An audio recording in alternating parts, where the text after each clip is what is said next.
तुमचीच कॉम्प्लिमेंट तुमच्या मुलाचा कॉन्फिडन्स कमी करते। तुमच्या मुलाने एखादं चांगलं काम केलं तर आपण सहजच खूप छान अशी कॉम्प्लिमेंट देतो। त्या गोष्टीमुळे त्याचा कॉन्फिडन्स कमी होऊ शकतो आणि आपली कॉम्प्लिमेंट जर त्याच्या फायनल रिझल्टबद्दल असली तर नकळतपणे त्याला अपयशाची भीती वाटायला लागते।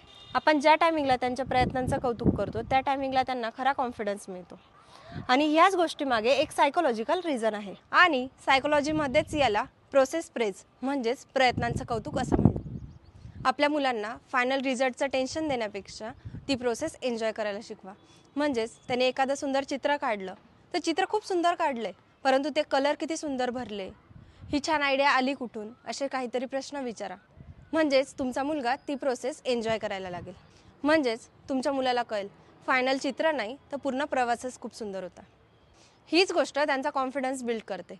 त्याचमुळे ही गोष्ट प्रत्येक वेळेस नक्की वापरा आणि अशाच दर्जेदार कंटेंटसाठी नक्की पेजला